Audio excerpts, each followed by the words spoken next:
Welcome to another episode of Two Ales and Hockey Tales with Wally. And today, I am so excited to have on a 36-year-old from Canton, Michigan. He's a former captain of the Toronto Marlies.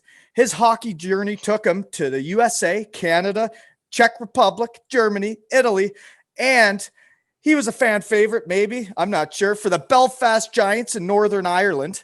And he also got to play 3 games for the Toronto Maple Leafs. And he also dominated the CCHA with the Bowling Green State University. Do they have a name? I don't think so. Anyways, welcome to the podcast, Alex Foster. Yes, thank you. I'm ready to rock it. Let's go. So basically, I usually start with how we know each other, and we don't really. We played against each other in college. We were in a bit of a scoring race, I think, one year. But we were buddies or whatever you call it on LinkedIn, and I was going through my LinkedIn friends, and I said, that would be an interesting podcast. And I wrote to you and you accepted the offer, eh? So thank you. Yeah, no worries. And you're right. We were battling. It was like the battle of the basements with Western Michigan and Bowling Green, I think. And it wasn't really who won the game. It was who had more points, Wally or Foster. So I was always keeping my eye on you. So it was good. Oh yeah, that's actually, and the other part of why I know you and why I really followed your career was you probably don't even know this, but my agent told me the last week of college that the Leafs are going to sign either me or you.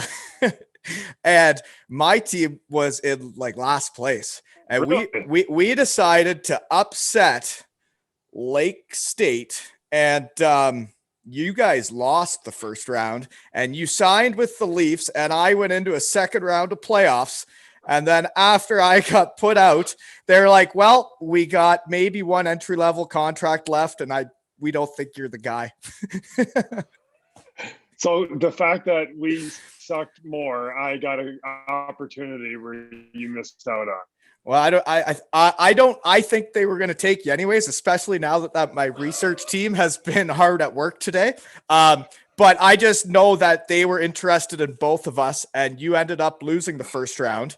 And I guess my playoff prowess cost me that season. But no, after doing my research today, there's no way they would have signed me over you, especially with the family ties you got too, which I guess we'll get into here. So anyways, that's why I tracked your career the whole time, because I always wondered, like, what if I would have signed with the Leafs? Because I almost did after that with an AHL deal, and decided to go to Syracuse anyways, which was a bad choice. But I played against you there. But in my research, I saw your old man, Dwight Foster, played over 500 games in the show. Yeah.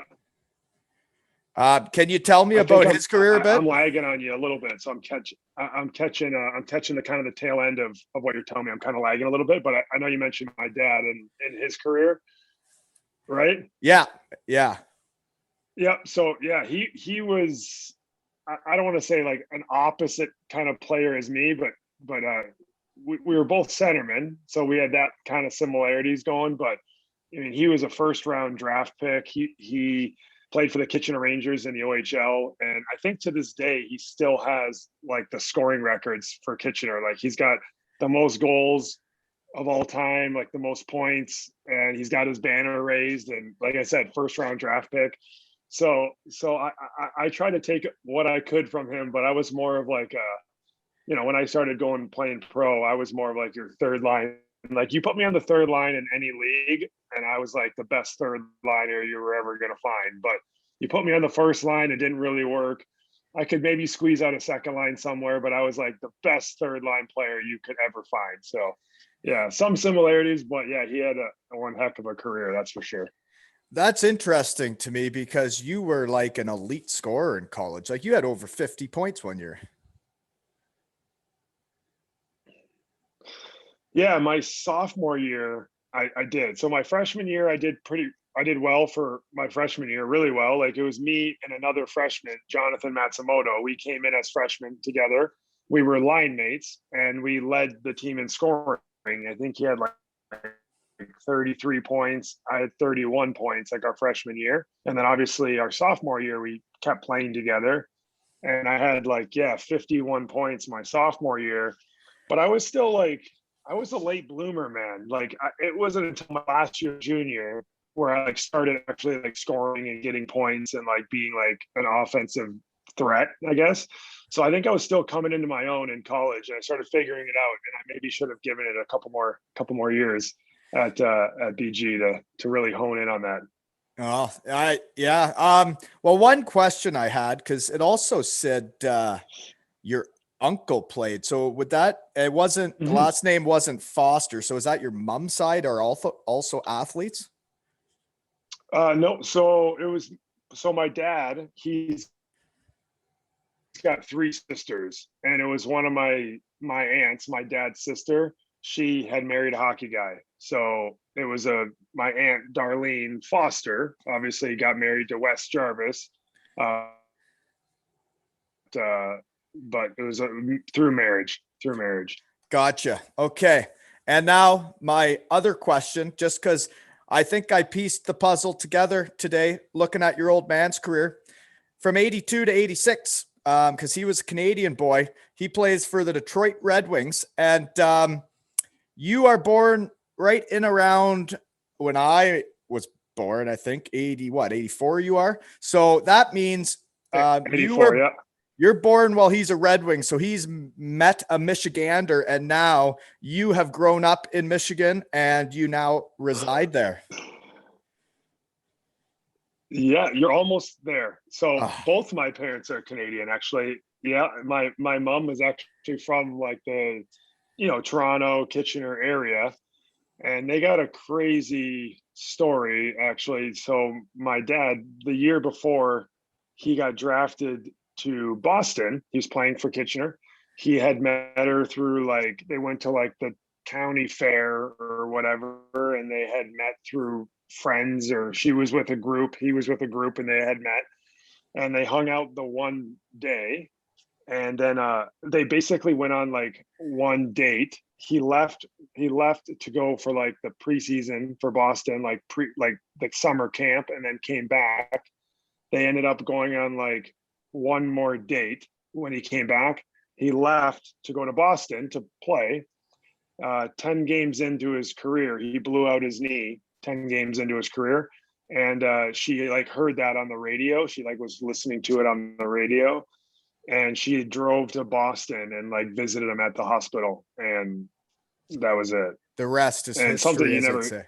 the rest is history. Yeah, exactly. So they kind of had a crazy story, but no, like he stayed, we stayed in Detroit. They must have loved it or whatever, but they both stayed ever since we've been in Michigan. So Okay. Well, that leads us into my next part of the show, which is where and what are you doing now? And I also, because I know you got them, tell me about your kids. yeah. So now I'm in the mortgage industry. I own my own company. I have one business partner. Our company name, actually, I'm wearing a shirt. It's Mortgage City. So I'm an independent mortgage broker, and so anything refinance or purchases, conventional FHA, VA, USDA, any kind of residential mortgage, I would be the guy for you. And I'm licensed right now in Michigan and in Florida. We're in the process of bringing on a couple extra states, but yeah. So I don't know if we really. I don't know if we really have that around Ontario. So Mortgage City, that's so. Okay. Usually like I would go through a bank, right? Like I'd go through my bank in Canada. So it's what? So yeah, that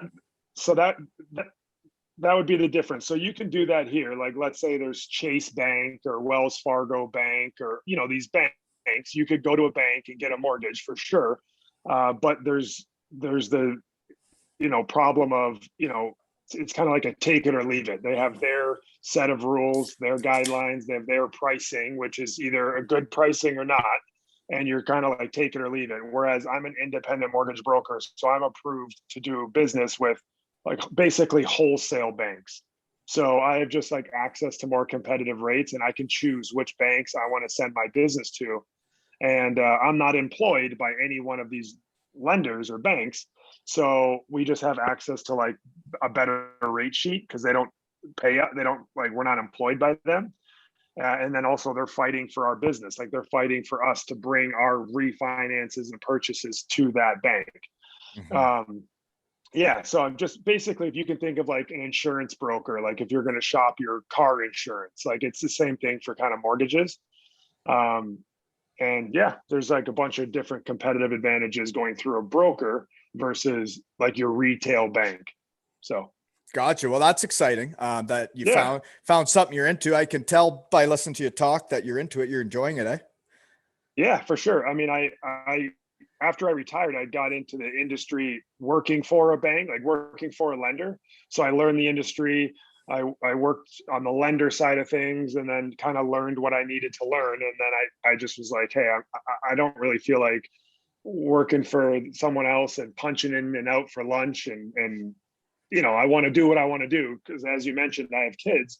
So when that time comes, if they do play hockey or sports or extracurricular activity, anything, whatever it is, I want to be able to come and go and take my kids to their activities and not have to, you know, not be able to go because I'm a 9 to 6 or a 9 to 5 kind of guy. So for sure. No, that's great. So how old were the kids, did you say?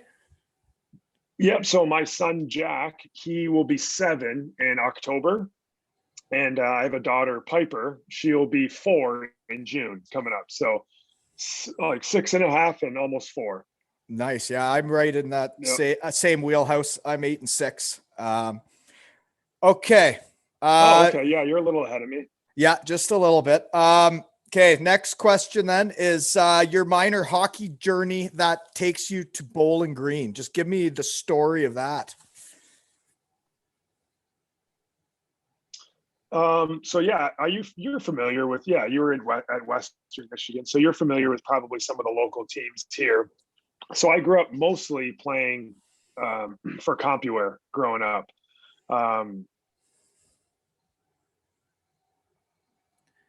like a spring season on Little Caesars, and I might even have tried out for like Honey Baked one spring season or something. But pretty much the majority of my youth hockey was CompuWare. So CompuWare up until like midget majors, and then I was able to make, there was like different under 17 and under 16 like Team Michigans. Do you remember that type of like camp or like Uh, summer competitions? There was like a Team Michigan. So I made Team Michigan one time, which led me to being recruited to go out to the USHL, like junior A after. So it's like CompuWare. And then I ended up getting kind of spotted and, was able to get out to play junior A in the USHL.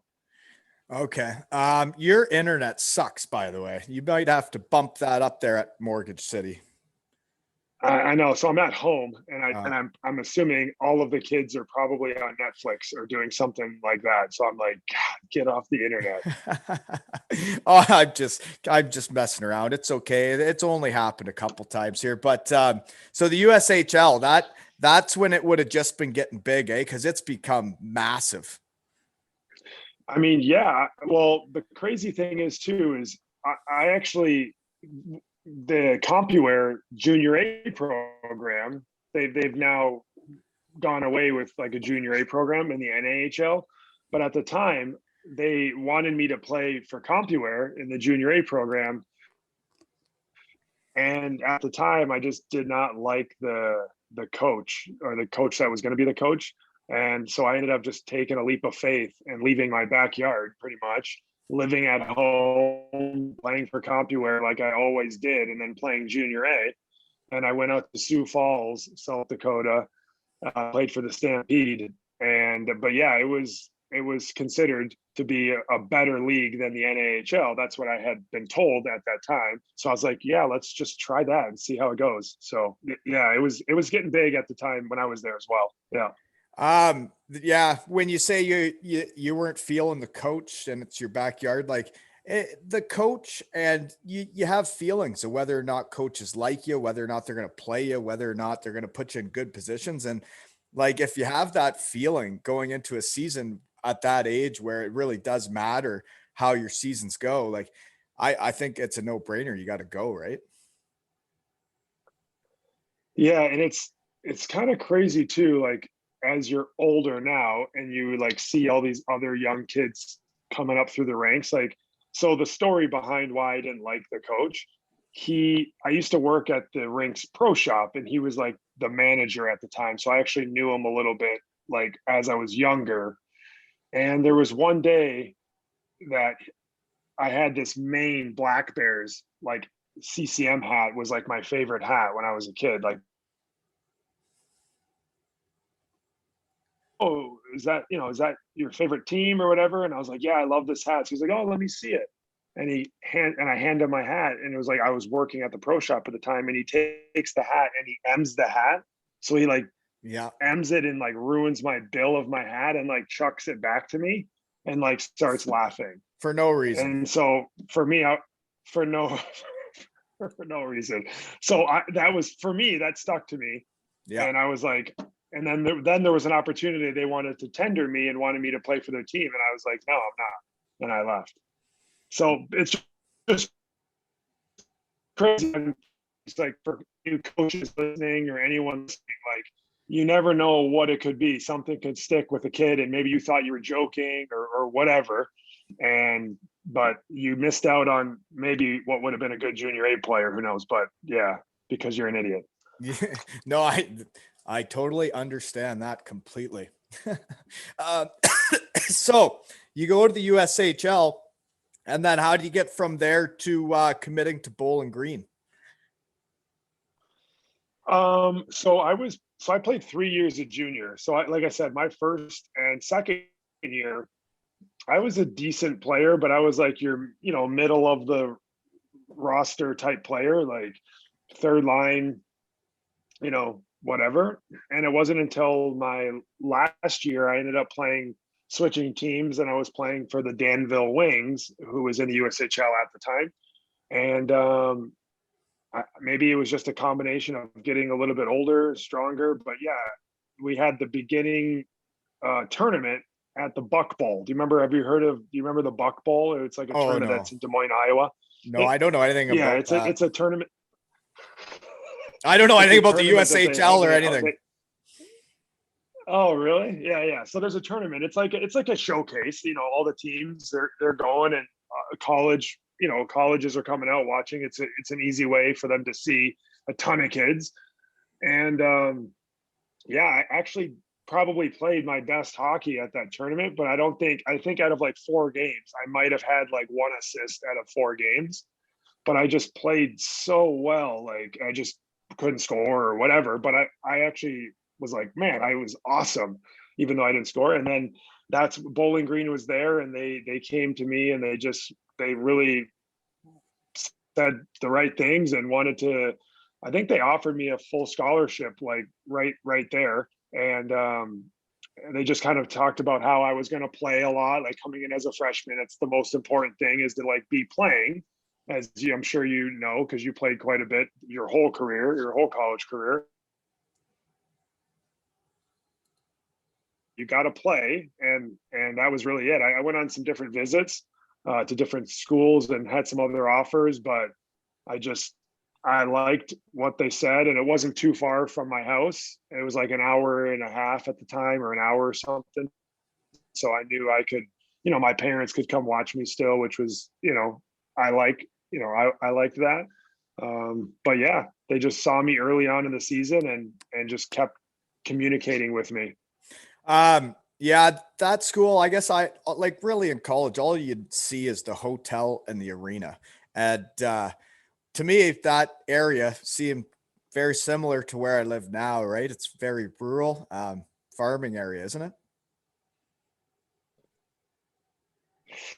Yeah, as you're like driving up to it, you'll be like 5 miles away from this college, and there'll be, nothing around, it looks like. It's starting to get more built up now. Like they've added like they've built out their football stadium. They've done a whole brand new basketball stadium. So like the campus itself is starting to get really built out. And it's really nice. But yeah, you're right. There's not too much in like the surrounding areas, I guess. So, but that's part of the fun. Well, no, like it was actually like if that team would have recruited me, that school actually kind of looked like it was in my wheelhouse just for the type of person I am. I at that point in my life, I was not much of a big city boy, and I still really am not, other than vacations. So, my other questions are: I remember I was my research team here because I wanted to check if you played with Bieksa, because when I played against him in college, man, that guy was an absolute animal. You go into the corner with him and he would just absolutely assault me, and there'd be no penalty. I would leave with 10 different bruises and not even know what happened. And then he would be chirping me saying, "You better get in the gym, you little punk." And I'd be like, wow, this is college hockey. But you never played with him, eh? No, he was leaving the year I was coming in. So I had met him super briefly just on the visit when I would go to the visit. But all the stories from all the guys that were returning as I was coming in as a freshman, they would be like, "Oh, you missed, Bieksa," like, and then they would just share a story. And at the time, like he wasn't at the time like in the NHL yet, and he was just a guy that had just played college. So in my mind, I was thinking like, yeah, no, whatever. But they're like, dude, he was an animal. And then obviously in the NHL, like an animal. So I wish I would have known him or I met him or played with him, but I didn't get the pleasure. But you did play with the Sigalettes. I think it was the year I was kind up for the Hobie or whatever was when the goalie was. They were brothers, and the goalie was having an incredible year, and he had a health issue, right? And I couldn't believe what he was doing. What was it again? Yeah, he had MS, or I guess he has MS, right? Yeah, exactly. But yeah, he was awesome, like the best goalie. Like, and again, I'm 19 at the time. So I don't know, like I'm not thinking the game like you do as you get older. So like, but like his positioning and like the way he could like make me shoot where he wants, and like just all this like high level goalie stuff where like you don't think twice about. And but yeah, he held our whole team together like my freshman year, and it was awesome. And then obviously even his younger brother, Jonathan Sigalette, for being a year ahead of me in school, but I think he's like 2 years younger than me. If that makes sense, yeah. Another, yeah, exactly. And he was awesome as well, like super smooth, smart player, and and like tall and great skater. Like he's just kind of one of those like all-in-one type D-men. But yeah, the both of them together was like awesome. Yeah.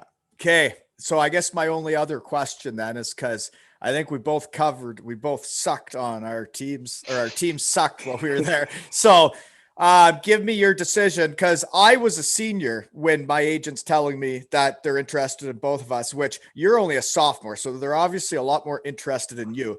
But like, what was there any second guessing signing earlier or no?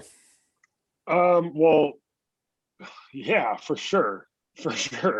Like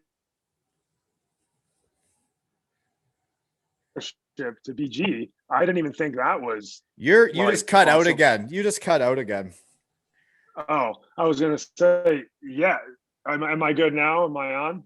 Yeah, kind of, man. Your internet sucks. This sucks. Should I yell at my kids and tell them to turn all the things off?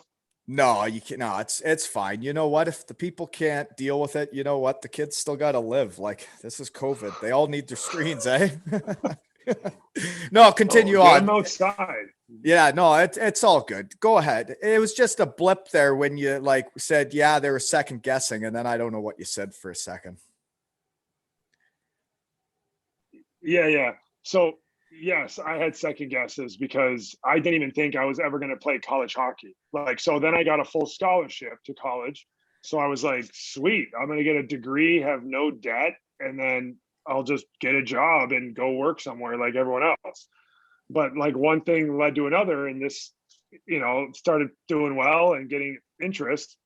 So yeah, I was not on board with leaving right away, but my dad went OHL, so he didn't go to school, and he was like, well, you never know, like you could get injured the next year, you could maybe not do as well, like, who knows what could happen. So like you have an opportunity now, and you can always go back to school if you want to finish your education. And I was like, yeah, that's true. And then, that was kind of like that was it. That was it. After that, I was like, yeah, I got to try to strike while the iron's hot kind of thing. I know exactly what he's getting at, is because you can always finish school. Yeah, you might have to pay for it, but you can always do that. And in the hockey world, I figured this out, especially when I had offers to go to the first league in Germany. And I decided that like basically a little more money in the second league than what I was getting offered in the first league was worth it. But like in the hockey world, you don't always get the opportunity to go up. You can always go down, right? That's so true. That's so true. That's especially true in Europe. Yes. Like, Europe is like, you got to just, when you go to Europe, play in the absolute highest league you can, even if it's for free, because then you're just going to get offers from any other league below that from the rest of your career. Absolutely. And it's just like the guys, well, I guess you're one of them. Yeah. Asshole, is you have a couple games on your NHL resume. Like there's guys that like, I'm not saying it's you because I've seen you play and you're good. I'm talking about there's other guys that if they get a cup of coffee in the NHL, the European teams are so happy. They're so happy that they can say, we are signing a former St. Louis Blue or Boston Bruin. And they really only played like 5 seconds of a game. And they can tell their team that they're former NHLers. The fans are way happier. And then those guys come over, some of them, and you're like, I didn't realize that there were players like that in the NHL. But anyways, that was a rant. Just true. Being in the second league in Germany, it hurt for a while.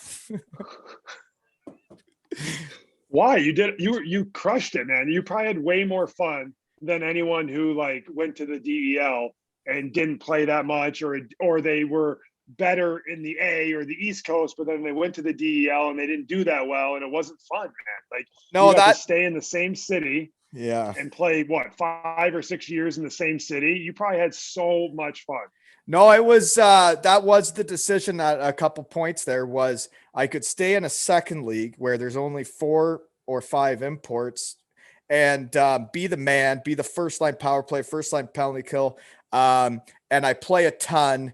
And basically I was at the kind of the ceiling for money in the second league, but I could have gone to the first league for a little less money, but then I would have started out on the 3rd, 4th line, had to grind away to try and work my way up to try and get the bigger payday. And I did choose to stay in the second league, and I did enjoy it. And I mean, in hockey, it is pretty fun to be the guy, right?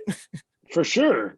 Another reason why leaving school was tough. Like, because you're the guy. Like, yeah, it was like I was a sophomore and I was the top guy on my team at the time, and in the league, man. Were we second team all CHA? Were you on that team? You didn't make the first team, right? No. Maybe it's because our team politics. Yeah, geez. Well, our teams never did win. I think there's something to do with like making playoffs and like you can't win personal awards unless your team wins a game or two. But anywho, yeah. Where were we? Oh yeah, Europe. We're not at Europe yet, are we? Okay. We were talking about Europe. Why were we talking about Europe already? Because signing early and going up and down. That's what we were doing. Yep. Yeah. Okay. Yeah. We got sidetracked. My bad. Okay. Sorry, my bad too. No, it's all good. So it's your time with the Leafs organization, and you signed that entry-level deal, and you actually end up playing parts of 7 seasons with the Leafs organization. Yeah, it was like, yeah, I was gonna say 6 or 7. I don't know, something like that. It's all a blur. If you But count your yeah, there senior was year. less. Yeah, yeah. Yeah, because I left and then played some games, kind of thing. It's a Yeah, research team. I got a full yeah. research team here. The research team that fills up your pint there, your stein. Okay, go ahead. So how was the Leafs organization? Because I did go after they signed you that summer. I did go and have an interview, had a fitness test. They said everything went great, and they weren't going to give me their last entry level deal. They weren't sure yet.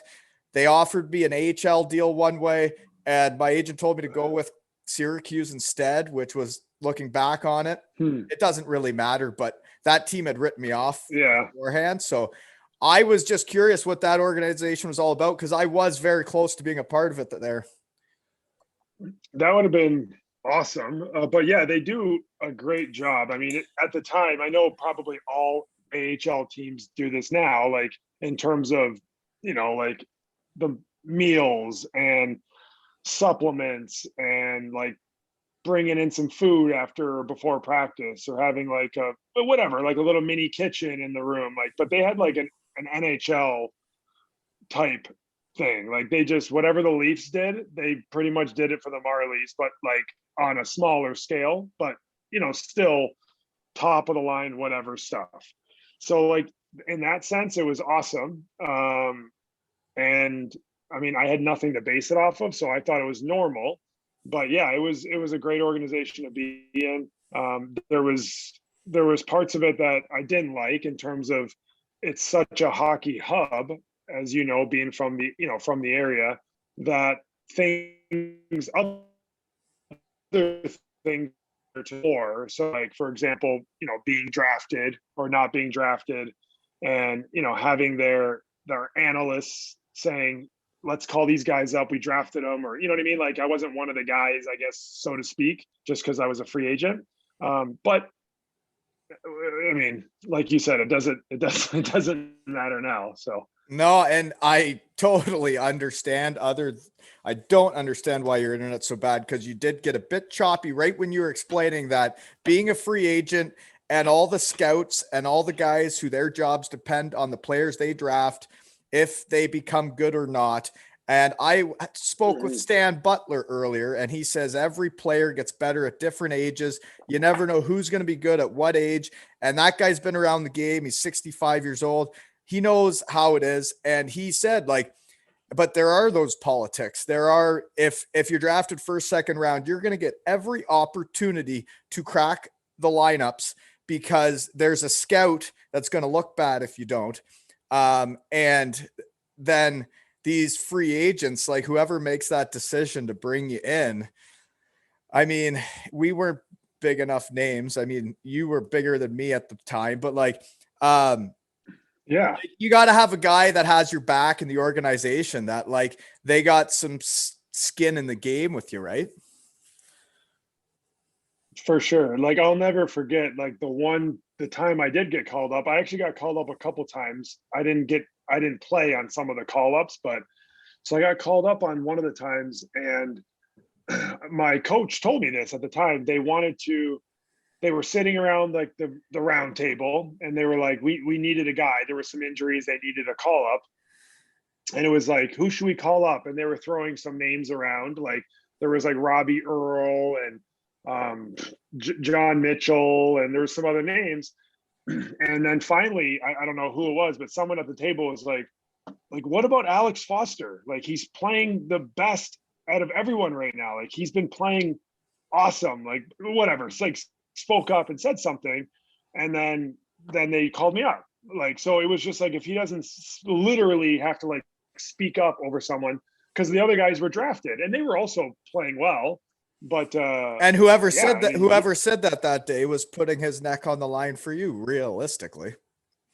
yeah, yeah, totally. So I mean, it's just crazy though how easy it is for them to just go right to like the draft picks. And this is we're talking, a while ago now. I guess I can't speak to how it is now, but for us, it was a little bit more of like an old boys club, a little bit, or like draft picks.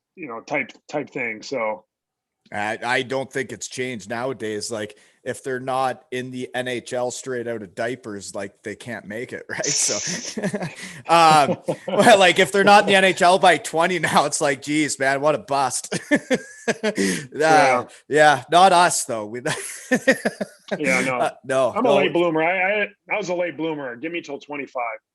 Yeah, no, I was a late bloomer too. I'm not sure if I really did bloom that much, but we tried to. Okay, so you did become the captain of the Marlies, which is really cool. And that's, I mean, being a captain of any team is pretty cool, but like the baby Leafs, that's really cool. But the other thing is, you did play 3 games in the NHL, and when I clicked on like the year you did that, the leading scorer was Matt Sundin. So did you play with him? Yeah, I don't know if I know for sure on one of the games he was like injured and didn't play, but I actually honestly can't remember. I know I did sit and have breakfast with along for the ride in Florida. You can't cut out when you're talking about having breakfast with Matt Sundin. My goodness. Sorry, I'm back now. I can kind of tell when I'm going to cut out too. Your big head freezes on me, and then I'm like, uh-oh. You don't see the double chin wiggling anymore. Yeah, no, I was just along for the ride in Florida, and apparently guys don't get up for breakfast, or at the time they didn't. So I got up to have team breakfast, and he did as well, or we got up early, I guess. And he flagged me down to come sit with him because we were the only 2 down for breakfast. And I was like, geez, like, and it looked like he normally reads the morning paper. So because he had the paper with him, because he sits by himself, or he sat by himself, but he put the paper down and he called me over and was like asking questions about me and where I was from and where I was playing and everything. And super nice guy about it. And obviously I was like 1-word answers and just trying to like be polite but yeah, he was a really nice guy when I was up for, the cup of coffee that I had. So yeah, no, and from what I hear of Swedes in general, like I never got to know too many of them because I didn't play in Sweden, but I have never heard a bad word about any Swede, really. Yeah, I'll second that. I've played with a number of Swedes, and they're always awesome, like great teammates, super nice, awesome at hockey, like. So and humble. Yeah. Yeah, totally. Anything else you want to say about the Leafs organization? Because that was 6 years of your life. And like, is there anything else you want to say about it before we move to SPARTA Praha? Jeez. Yeah, the last thing. So my one claim to fame, NHL. I don't have an NHL goal or an assist, so you can never look that up. I don't have an AHL one, so deal with that.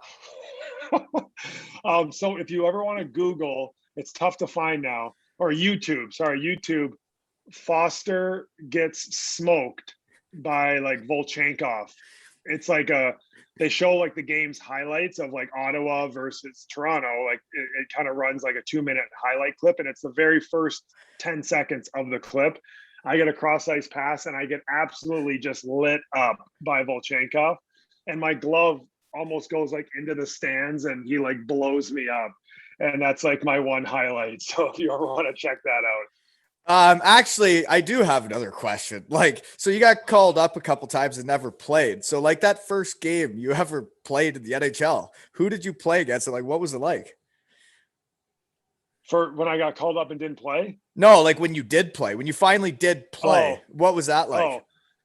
So my first shift, I'll never forget. I got on the ice. It was against the New York Islanders, and I get on the ice, and they ended up just like my line mates, the line before, just dumped the puck in and then quickly changed. So I got off the bench first to go forecheck, and it was Brian Berard going back for the puck in the corner. And I remember like skating from the bench to not even the corner yet, and I was like super tired and like borderline like lightheaded, like dizzy, because I like couldn't believe I was on the ice, and I like was just chasing the puck around for like probably 20 seconds and then just quickly got off like as quick as I could because I was like so nervous and I almost like passed out. No, I can't imagine. I really can't It, imagine. That's it, what I was like in yeah. the So, AHL.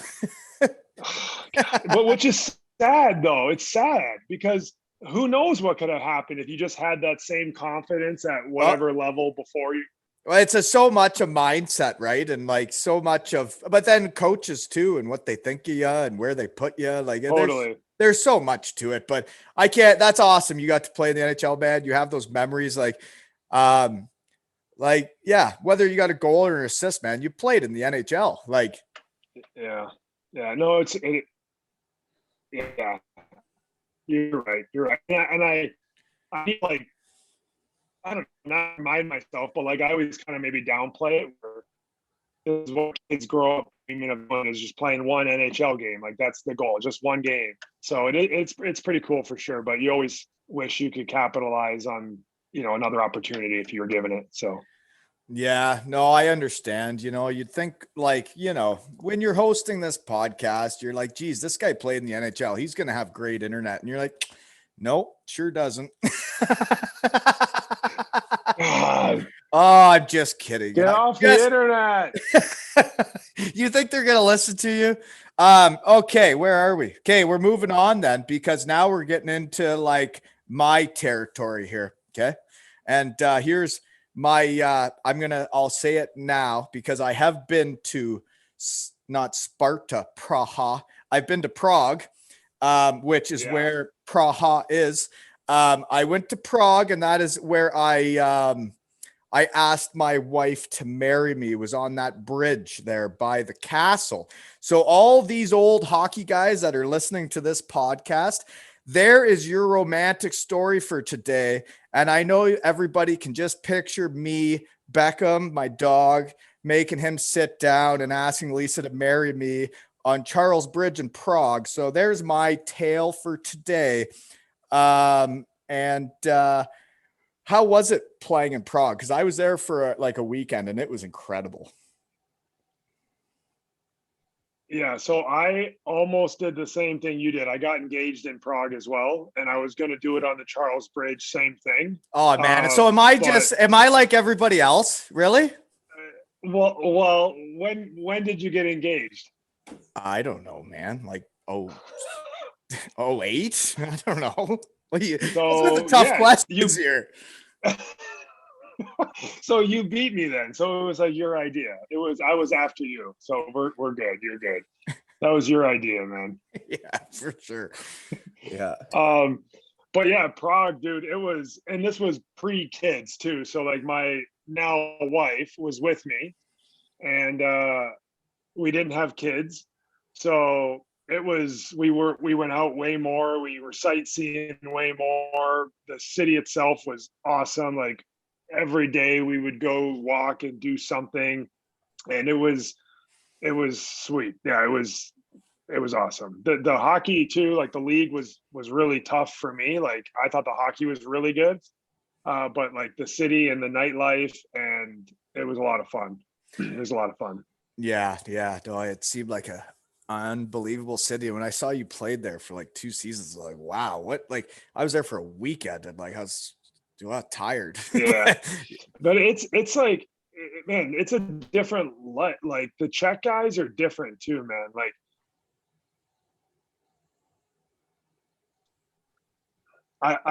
I paused. Oh Because yeah, I you saw your did. head. I Yeah, saw you your did. head freeze.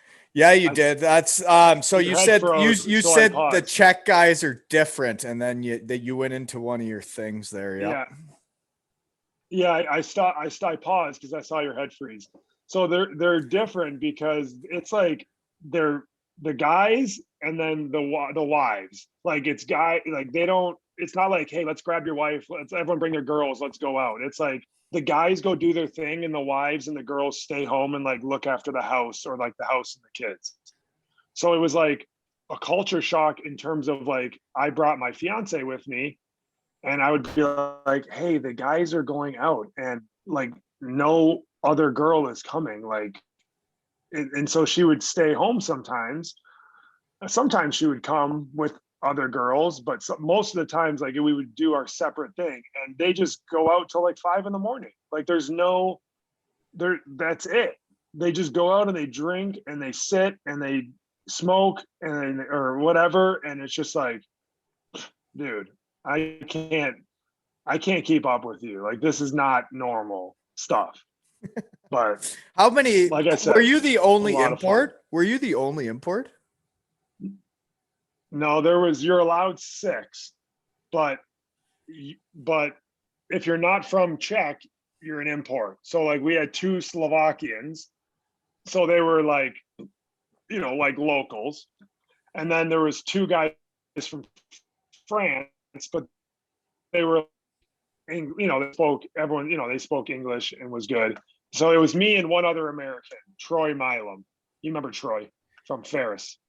Yeah, the guy Troy is, and then his Troy younger, Milam, yeah, and his younger brother Jamie was at Northern, right? Northern. Yep. Yeah. So I was there with Troy for the 2 years.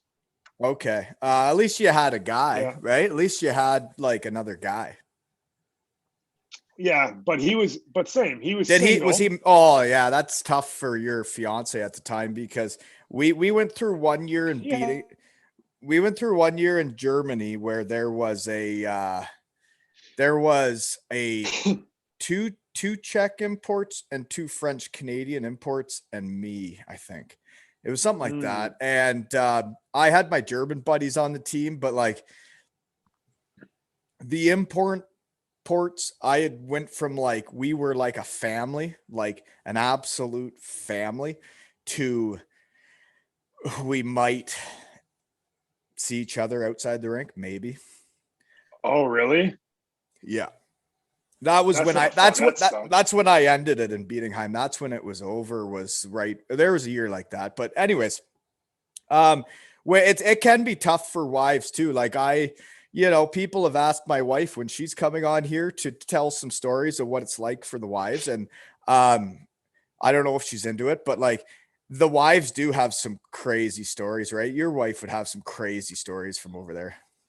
Yeah, I mean, they went out too. I mean, they had that stuff, and then anything, not even just going out and stuff, but like traveling, like through the airport, like documentation, visas, Kids. like my kids. My son was born in Germany, so we had him in Germany. Mine She too. actually, okay, nice. Yeah, my wife, when we were in Prague, they screwed up and didn't do like her visa. I think they lied about it, and she like got detained and put in jail for like a day until they like sorted it out. So she was like first time in Europe. Now she's in jail in Prague and no one can speak English. And it was like a game day. And I was like, dear, I usually take a pregame nap. Like I can't help you. You can't come to the jail and bail me out. Yeah. Like I sent my assistant coach and I was like, I got a game. I can't like, so yeah, they got some stories. Oh I got yeah. some stories. No kidding. Absolutely they do. Yeah, that's your wife went to jail. That's great. Those are the stories though. Like it's like when my dog was lost on the way from Germany to Denmark on a plane. But anywho, I'll get into. Oh man. I don't want to talk. We'll talk about that later. It was fine. He was on the next plane. He just missed ours, but we'll get into that with some other time. But yeah, no, there's some wild stories going over there. And next question is, so the Czech League, you said it was tough. Like I know what like it's weird. Like every country plays hockey differently, right? Like Canada was always like the bullies at one point, but also skilled. And that's still kind of the way it is. But the Czechs play like a different game. Like it's weird. And then the Swiss are fast, but also trap. And like Sweden, like every country plays hockey differently. So what was it like playing in Czech? So they're very one-on-one-ish. Like they want one-on-one. So like I'm a North American player through and through. Like I like passing the puck. I use my teammates. Supporting I need each other. Yeah. Yeah, like I need help. I'm not, I can't do that by myself. And so in Czech, I would like have the puck in the corner. And then if the guy was on me, I would like cycle it down the wall or try to get a cycle going. And nobody would be there for the cycle. no one. ever. No one. And the coach would yell at me. It took me like 2 months to figure it out. The coach would yell at me and he'd be like, Alex, you must skate. You no pass. And I was like, on me. Yeah, you were right in the middle of getting better internet is what you're doing. Oh, God. He went out again. Keep going. The coach would yell at me and he was like, Alex, you no skate. You no pass the puck. And I was like, because he didn't want me to pass the puck. He wanted me to just take the puck and go score. And I was like, I can't do that. I don't know how to do that, man. I need to pass to someone. And then they pass it back, and then you score. Yeah. And so they ended up getting me with some younger Czech guys who played in the OHL and were like Americanized a little bit. And then we found our spot on the third line and they loved me. I was on the third line and it was perfect. No, that you got to find a role, right? Like every team, you got to find where you fit. And it always is weird at the start of a season when like the coach is figuring out where everybody fits. And that first month on a hockey team, especially in Europe, man, it changes your season drastically if you have a good first month. Like I was always a fast starter, so because I would diet all summer, and then things would get away from me around Christmas time in Germany with the Christmas markets, So, so I guess that actually is a good segue, even though I didn't mean to do it, is you go from there to Mannheim, Germany, which is, as the kids would call it, the tits, right? In Germany, is going to Mannheim. Yeah, that was, I had an opportunity. So this goes back to you talking about you can't go up in leagues, but you could go down. So when I left Czech, they stopped playing me like near the end of my second year. Like they were trying to get rid of me and blah, blah, blah. So I was going to go somewhere. And I had an opportunity to go to Finland, to the Finnish league, to go to Espoo. And my brother-in-law, he was in Helsinki in IFK. And I should have, looking back, went to Finland first at the end of the year instead of Mannheim and tried my hand there in Finland. And then, if I didn't stay in Finland the next year, then maybe I could have gone to Germany. But I was just there for the last couple months of the season, but their roster was set. They were pretty much just looking for like an extra guy. And I didn't know that. They didn't tell me that. And that's so are you your own agent at that point? No, I had an agent. I had a European agent. Yeah, so that's it. That's his fault. Don't blame yourself. That's his fault. Yeah, and but they said, we need a guy. We have an import who's injured, and we need someone now, and you'll be playing. And then by the time I got there, he was back, and it was like, oh, okay. So it just kind of was like one of those things, but. Yeah, no, and so like I've just heard of Mannheim because they have like. I played for Hellbron in the second league, and we would go there to practice because we were kind of like their farm team. We'd take all their young punks that were like 17, 18, and we'd go there to practice at the start of the season. They'd have iPads out. They'd be doing all this stuff. And I was like, oh my God, that would be exhausting. Like playing in Europe, and then they got all that crap on you and telling you what to do all day, every day. Was it like that? Yeah, I didn't love Mannheim. Yeah, I didn't love Mannheim. It was very like poshy and like the best, like the best of the best are there. And it was just it didn't mesh. Like they always did well during the year, but playoffs, they always busted. Yeah, because they pay for a team. They're not a team. They pay for a team. Yeah, so I didn't like it. But the next year, Iserlohn, I loved Iserlohn. I that was like, loved it. It was like your blue collar. I'm trying to think, where is Iserlohn? Is that by Dusseldorf? So about an hour. So it's like it's like 30 minutes from Dortmund. Do you know Dortmund? Oh, I know the name, but like I was always like southern Germany. Like so I would only go up around there. I went to Dusseldorf. Yeah. Go ahead.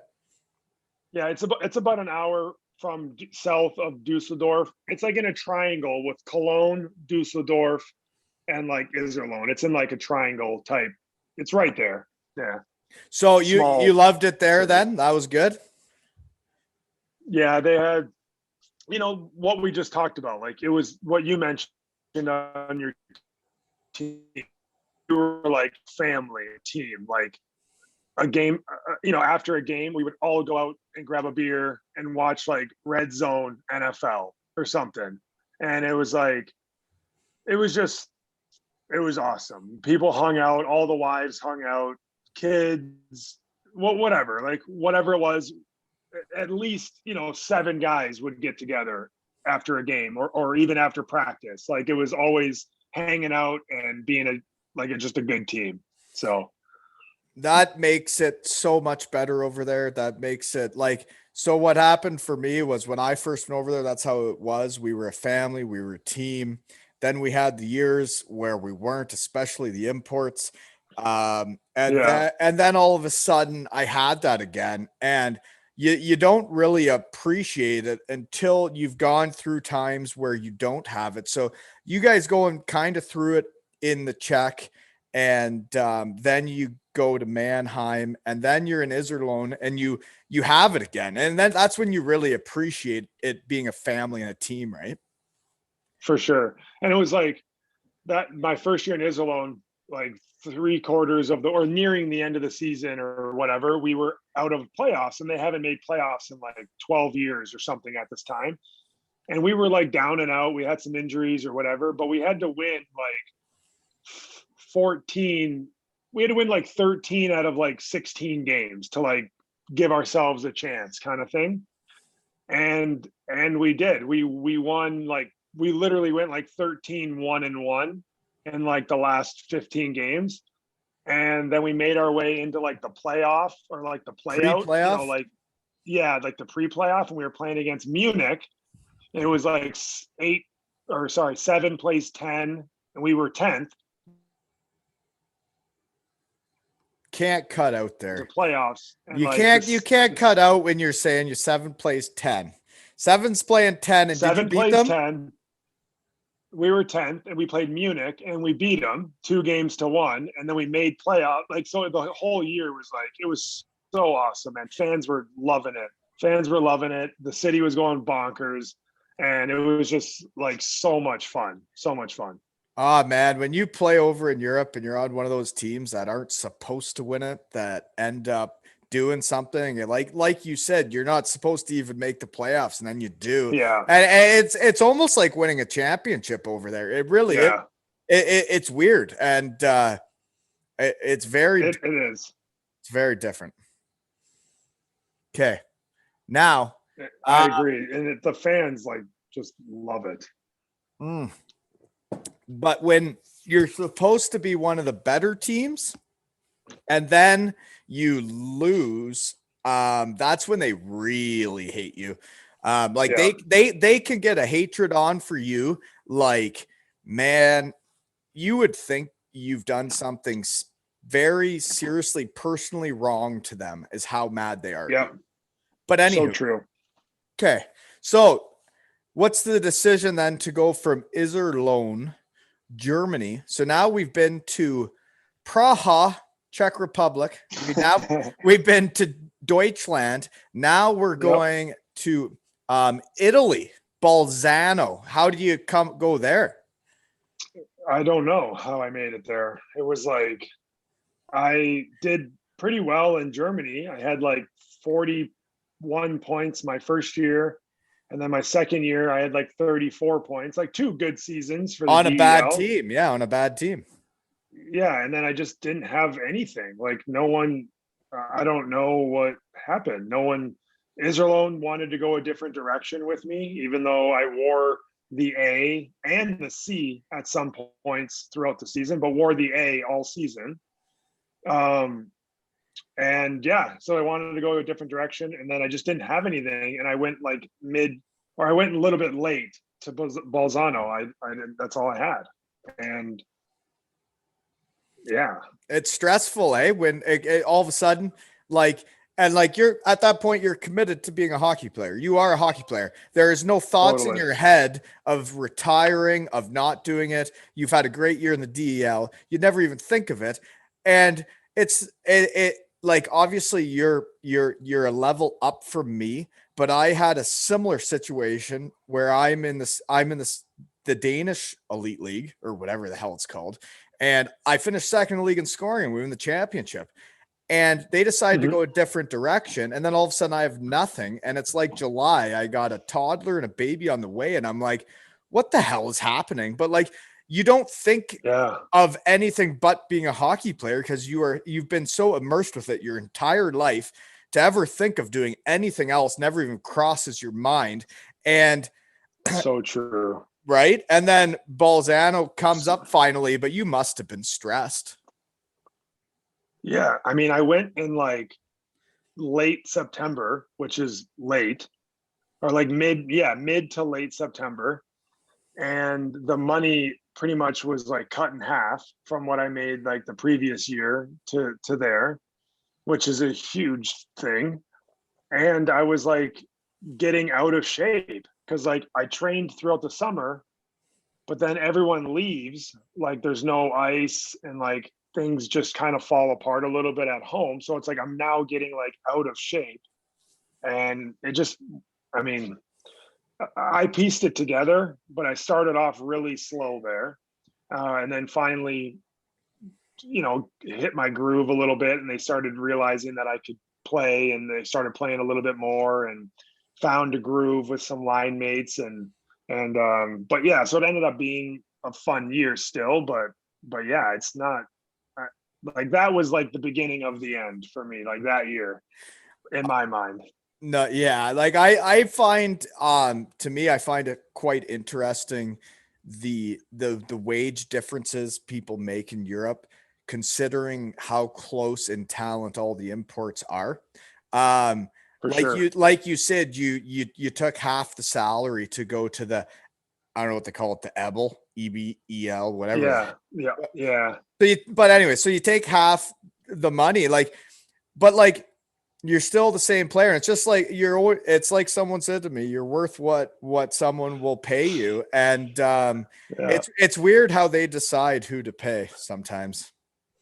Yeah. And Italy, or I mean, the Austrian league, but that's the only team in Italy in the league. But their ownership is like run by like an Italian, not mob, but like he didn't pay on time. If they paid, they were still owing guys from like the year before that were never paid out.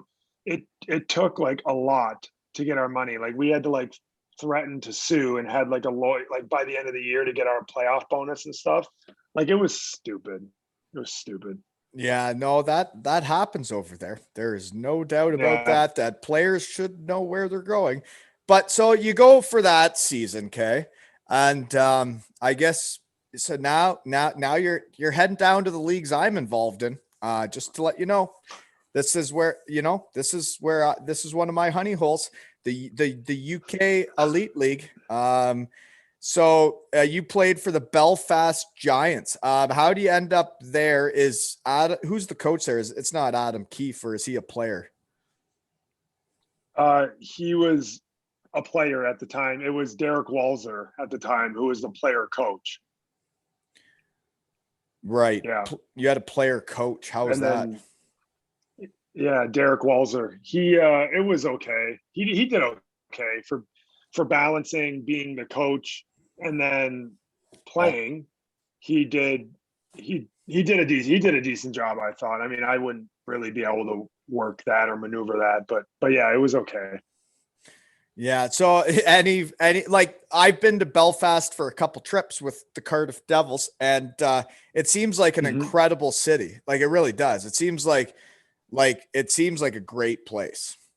And the Yeah, fans, it's man, good. they got a great organization there. It seems like, I think Yeah, I'm just gonna say this. I'm like, because I played with Walzer in Syracuse, and mhm. like I wasn't close with him. I don't know him, really, but I think if you would have gone there and played for Adam Keefe, um, I think you probably would have really enjoyed it there. Yeah, yeah. Well, also too, like I had some injury. I hurt my knee going into the season. Like I had hurt my knee. I needed like my knee. I needed knee surgery. I had to get a scope. So like I just didn't start the season healthy, and then I was just playing catch up all year. I was doing my school, and they were mad at me all year because they were expecting me not to be. It just like wasn't good. I guess it wasn't good. Oh, okay. I didn't know. I didn't know. I didn't know that's how it went. I understand though, like when you come from the leagues you came And from. the team, yeah. Go ahead. Go. I was just gonna say, yeah, the city, like you were saying, the city and the team, and I had like a fun time. Like I liked the guys, like I had a good time, but hockey wise, like I was not nowhere near 100%. And I just like they were mad at me like all year. Right. And that's tough. When you know you're not playing well, um, when you know you're not playing well, that's when that sucks. It sucks when you're not playing Yeah, good. I had a similar situation a couple times. And like when especially nowadays when you look back on it and you're like, yeah, I can see why they wanted to change. Like I was not where I should have been, right? yeah. I should have just like not went because I needed knee surgery like in the summer. Like I had to get my knee scoped in the summer. I should have just not went at all until I was healthy, I guess, or just retired or something. I don't know. So you said you did One your of the school two. over there? Did you get your MBA? So I didn't finish because I was on a 2-year deal, like part-time MBA. So it took the 2 hockey seasons to complete. I completed the first year, and then in the summer leading into the second year, they just called me and said, "We're just going to pull the plug on you." And they just took my school deal from me, even though I didn't think you could do that. And they like released me. So like I have half of my MBA done. I never finished.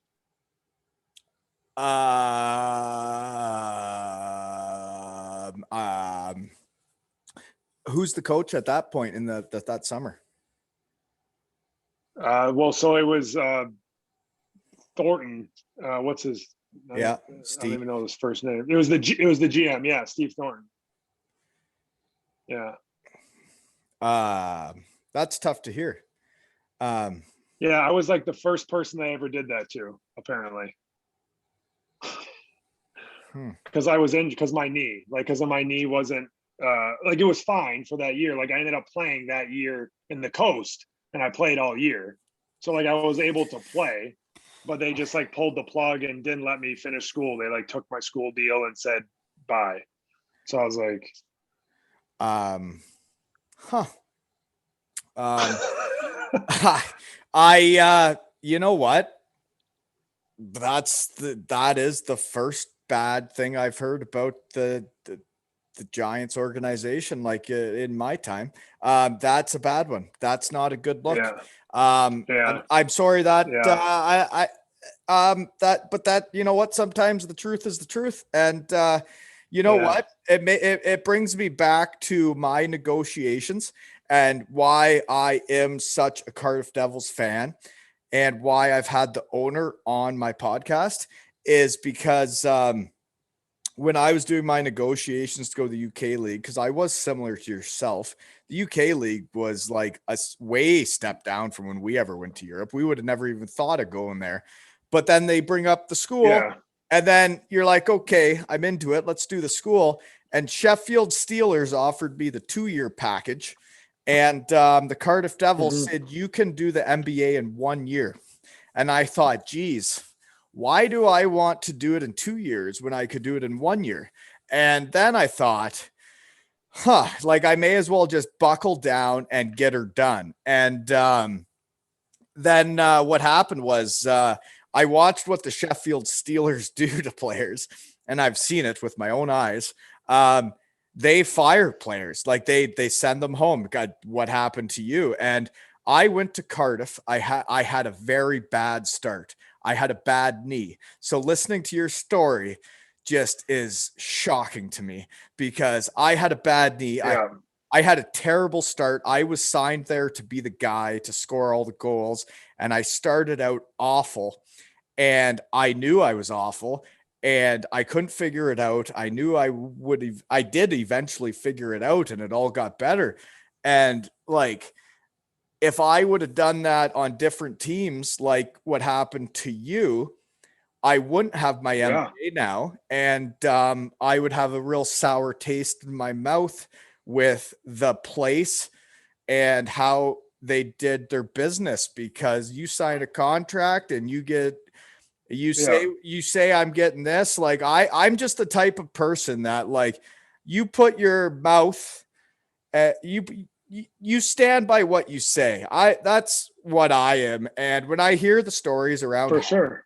when I hear the stories around hockey, it just drives me insane. And I'm so happy that you have your business now and your company now, and that it didn't affect you that much. But man, you must have been so angry. I was, well, and then they were like, you can still finish it. You just have to pay for it. And I was like, well, that's the whole point. That's why I came to your team, is to not pay for my school. Like, I'm not going to pay 10,000 pounds or whatever it was to finish my, no, I'm not doing it. So yeah, I was pissed, but whatever. Wow. Yeah.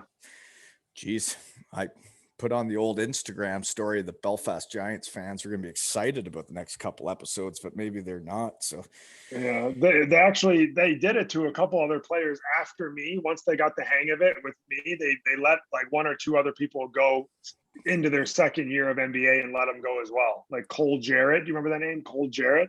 absolutely, I do. Yeah, he like broke my arm in my under 17 camp as a kid. But yeah, Yeah, no, perfect. I don't know him. But like, yeah, no, I just remember that. Like, yeah, that's just a thing that happens, right? Like, he was bigger and stronger when I was 16, and he broke my arm. But yeah. Yeah, but Anyways, no, so they did that to him too, really?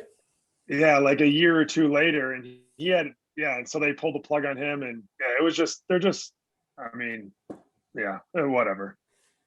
No, like, that's interesting because you know what? I like, this podcast is about the truth, and it's about what hockey journeys are like. And for a guy that is thinking about going over for their MBA, For sure. and signing up for a contract they think they're getting, you should absolutely know the whole situation, because this doesn't need to happen to another person in my eyes. Yeah, and they hide behind like a UK law, like the way the UK rules or laws are written, like you can give a 2 week notice and then they can let you go. And I was like, so what's the point of me signing a 2 year contract? So I can't leave on the 2 week notice. And his internet, you cut out again. Sorry. You didn't, no, you know what's going to happen is I said, when you cut out, I'm going to fill in the gap. As soon as I see your mouth go, I'm going to be like, I'm in. Go ahead. No, though. But so, like when they say a two-year contract, but they can get out in 2 weeks, but you can't. So is that fair?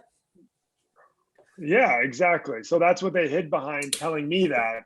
And I was just like, yeah. So I like tried to sue them, and yeah, it was, they settled, like we didn't go to court or whatever, and like they ended up like paying me an extra like 2,000 pounds or something stupid, and that was it. Geez. The stories I hear on this are just outrageous. Yeah. Well, Yeah, I mean, it was a long time ago. Maybe it's changed. Who knows? huh.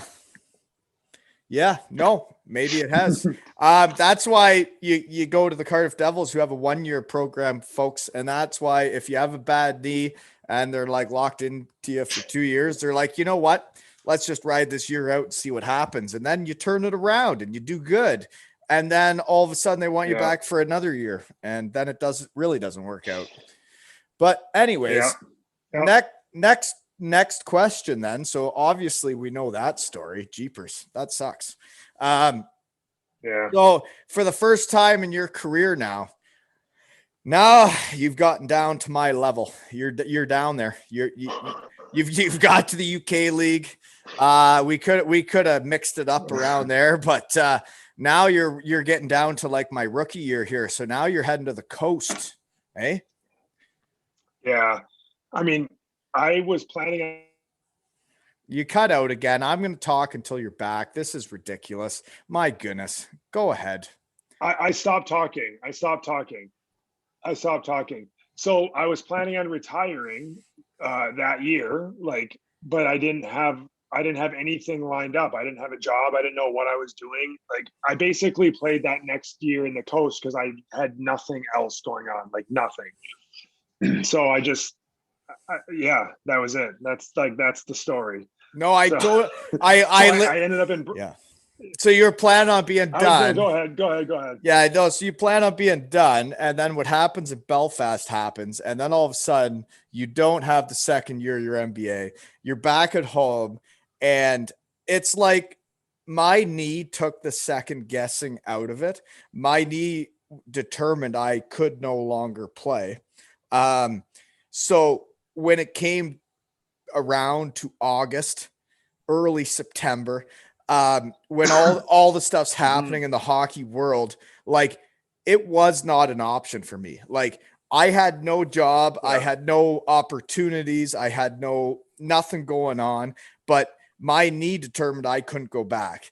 Your knee didn't determine that. So then you fall into the thing where a lot of players do, right? It's like, well, how can I join the real world when someone's offered me to play hockey? And what? Well, yeah. I mean, I was like looking for opportunities because it was like right at the point of either I'm sitting at home looking for something, or I could go right now and make $700 a week or whatever it was. So it was like a means to an end, I guess. But yeah, like my knee wasn't good either. Like I was like not good either. Like ice baths every single time I skated, like couldn't bend my knee that well, like not good. But yeah, you get broken by the end. Yeah. What was wrong with your knee? I'm just curious because I feel like I'm a knee doctor now. I've had scope meniscus on both knees, and then on one of the knees I had a medial and a lateral meniscus. So on one knee it was twice, and on the other knee it was like the lateral or something. But I never got into the meniscus. That's not my expertise. Okay. You're just ACL straight up or what? PCL. Yeah. No, that's why me and Connor McDavid have a bond. Maybe he'll come on the podcast someday because he's the only other one, but he had different doctors and people taking care of him than I did. Right. Yeah. That's the only difference between you two. That's right. We have the same physical physique and whatnot. Yeah, everything's the same. Just you guys had different doctors. You just heal differently. Good time for you to cut out there. That was perfect. Well, okay. But no, you know what? Like, so what's the decision then? Obviously, it's pretty simple when your knee's like that and you're in the coast.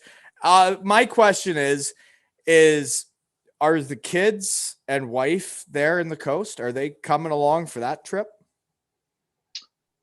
Yeah, so it was back in Toronto. So we actually were there for the 6 or 7 years. So I was able to go back to, my family lives there, grandparents, cousins. Like, so it was like we stayed in one of their apartments and I was able to see family the whole year. So it was like a farewell tour pretty much. And okay. So that's why I forgot, my research team's getting forgetful here at the end of the episode. You played in Brampton. That makes sense then. Yeah. So that was like the main reason why that I was like, okay with like switching teams and going to Brampton. And then it was like, it was good. It was fine. Yeah, no, okay. Well, then that's the farewell tour. So I think we've gone through the whole thing. This is the story, the life and times of Alex Foster. So for his kids, what were their names? Jack and Piper. Jack and Piper. We have this documented now for the rest of your lives. And if you ever want to hear about your old man's career before he got into giving people mortgages, it sounded more exciting before. Just saying, it sounded more exciting. I know mortgages are exciting, but the story I've heard for the last hour or so sounds a lot more interesting. So I hope your kids enjoy this someday. And you got anything else to say? No, I've never done the podcast before, so I appreciate you bringing me on, man. And it's bringing back all these old memories of talking about Europe and Toronto and the NHL and all this stuff. So it's pretty cool. Man, that's actually why I did it. I was kindly asked enough to do two, and I did them, and I thought, wow, what an interesting concept, and that I could do this for my friends, and they could have this for their wives and kids. And you know what? Until it's documented, it's not documented. And now this is documented, even though you got the shittiest internet yet, folks. He does win the title of I'm with you. Shittiest internet yet, folks. That's Michigan, though. It catches up though. When you freeze, it brings all your words through quickly, and I'm caught right up. No, I know. It's just there's been a couple times where you're right in the heart of like meeting Matt's son Dean, and you're like, well, my kids are watching Peppa Pig right now, or whatever it is. Right? Oh, God, so true. No, but this has been awesome, man. For a guy like I honestly we don't know each other, but like now I feel like I know you. Yeah. And if we ever saw each other, we'd have a beer, shoot the shit about what we just did, man. This is fun. Oh yeah. Like I love this stuff. Oh yeah. I do. Sure. I'm having the time of. We'll get a reunion. We'll get a reunion out in Western Michigan. We'll get a old like the golf tournament. You probably got something going on for the alumni weekend. What do we got? Well, they've been trying to get our class there for a long time, and see? Let's go. Well, we have not made it yet. I was in Europe, and there were some hard feelings there by the end for some of my classmates.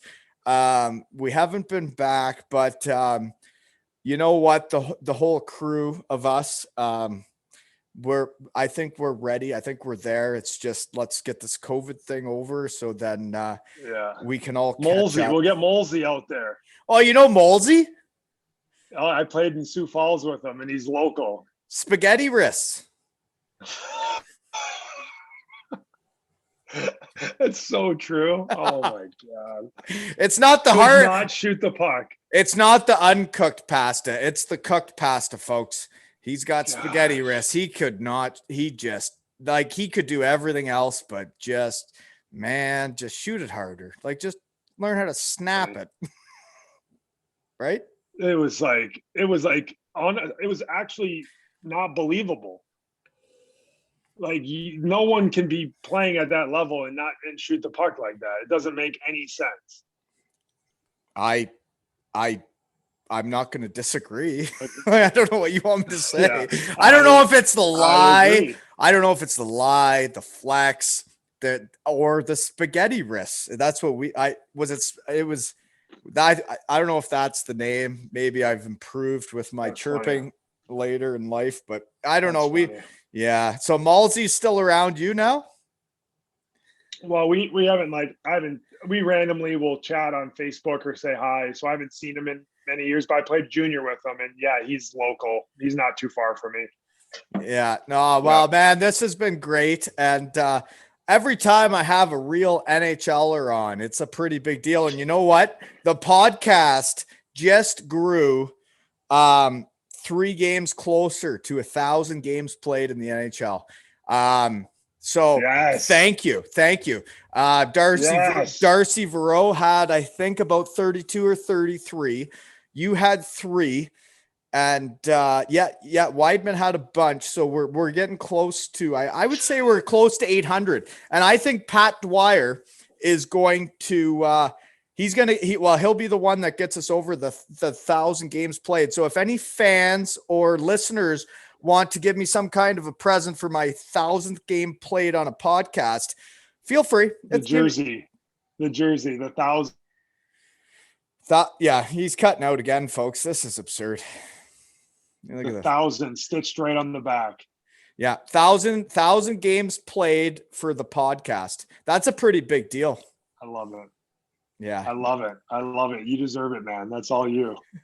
It only took me like 40 episodes, but we're almost there. Love it. Hey, buddy. I honestly though, when I hear your career and I hear everything you did, I think it's awesome. I think you've got to live some pretty crazy things in your life and experience some highs, some lows, have kids all over the place. And then you found your honey hole after hockey and you seem passionate about it. You seem into it. So everything's good, eh? I love it, buddy. I appreciate it. And then I'm looking forward to starting to listen to some of these episodes. So keep them going.